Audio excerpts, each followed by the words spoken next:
Was that a werewolf? Hi, my name is Sophia, and I want to tell you about the experience I had, which made me change what I believe. I've always been very skeptical. I've never been one to believe much in things.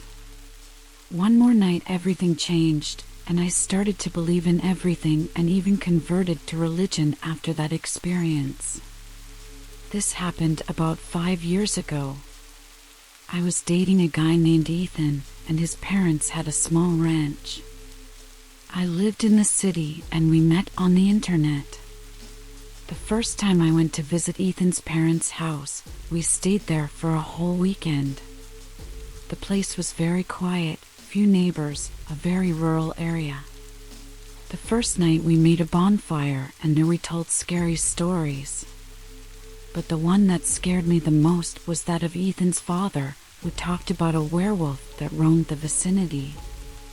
He said that since he was a child he hears these rumors about it over there. I soon didn't believe it. More details of him were scary. He said he didn't believe it either until he saw it with his own eyes. He said it came out of nowhere in one night. The animals were restless, and he had heard some howls of wild wolves nearby. And when he went to see the pigs, it was there that he got the surprise. He said it was dawn, and the pigs were screaming scared. And that as soon as he entered the barn, he saw it looked like a man from behind. But it was covered in dark fur like a wolf. At the time he said he picked up a hoe and thought it was a big wolf. But when the being realized his presence there, he stood up like a man. At the creature's feet, a torn and bloody pig sprawled on the ground. When that macabre being turned around, he had the features of a wolf mixed with a man. His face was dripping with blood from the pig he had killed. The being then began to show his teeth at him and walked like a man, only bent over. That's when his father and Case Ethan's grandfather arrived and shot the creature with his shotgun. That he got scared and started running like a four-legged wolf. And that's how that being fled and escaped into the night. And he said, if you hear howling. He didn't leave the house and laughed because he realized that I had been scared. That stuck in my head.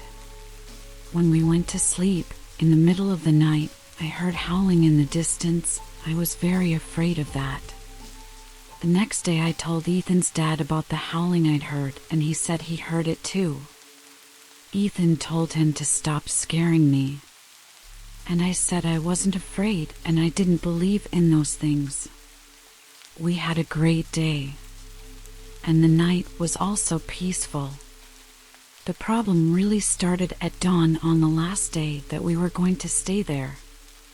Out of nowhere, Ethan's mother calls him in the middle of the night saying that her father had come out of nowhere. We put on some clothes and went towards the backyard. And no sign of Ethan's father. We started looking everywhere and nothing. Until we heard a scream coming from some trees nearby. Ethan had his father's shotgun, and the three of us went there to look for it. When we got there, Ethan's dad was lying on the ground, and we saw a shadow running into the trees.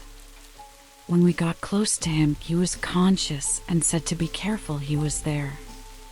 When I looked towards the bush, I saw some red and sinister eyes coming from there.